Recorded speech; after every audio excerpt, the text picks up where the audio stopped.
समय की बात है उसी शांत स्वभाव वाले किसान की जो अपने बेटे के साथ एक छोटे से गांव में रहता था।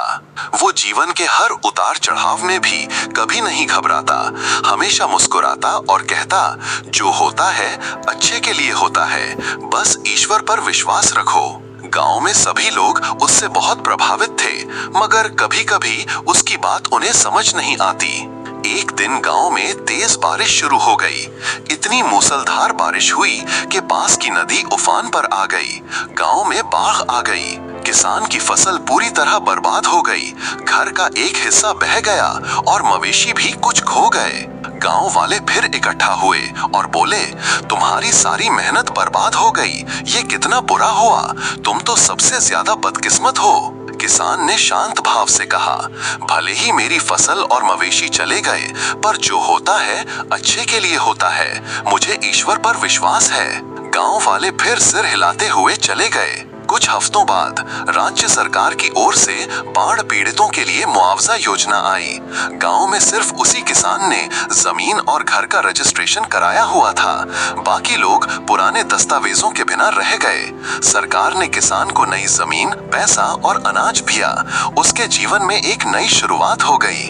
अब गांव वाले फिर आए और बोले, किसान जी, आपकी बात सही निकली। आपकी फसल का बर्बाद होना अच्छा हुआ। अब तो आपको नई जमीन और सहायता मिल गई है। आप कितने भाग्यशाली हो। किसान ने फिर कहा, जो होता है अच्छे के लिए होता है, पर मैं न इससे दुखी था न अब खुश हूँ। बस अपने कर्म करता हूँ और ईश्वर पर विश्वास रखता हूँ। कुछ दिन बाद सरकार ने उस क्षेत्र को नया औद्योगिक जोन घोषित कर दिया और किसान की जमीन पर कारखाना बनने लगा। किसान को जमीन के बदले लाखों का मुआवजा मिला। गांव वाले चलने लगे, बोले, आपकी तो किस्मत पलट गई, पर हमें अब रोजी रोटी के लाले पड़ रहे हैं। किसान अब भी वैसा ही था, विनम्र और संतुलित। एक रात किसान का बेटा जमीन देखने गया जहां निर्माण कार्य चल रहा था। वो एक गहरे गड्ढे में गिर गया और उसके सिर में गंभीर चोट आ गई। वो कोमा में चला गया। गांव वाले फिर आए और बोले, ये क्या हो गया? बेटा तो आपकी जान था, सब बेकार हो गया। अब क्या करोगे? किसान ने आंखें बंद की और शांत भाव से बोला, जो होता है अच्छे के लिए होता है।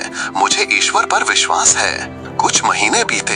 किसान का बेटा होश में आ गया, लेकिन उसकी याददाश्त चली गई थी। डॉक्टर ने कहा कि कोई पुरानी बात उसे परेशान करती है। अब जब वो सब भूल गया है तो मानसिक रूप से अधिक शांत और संतुलित रहेगा। बेटा अब नया जीवन जी रहा था।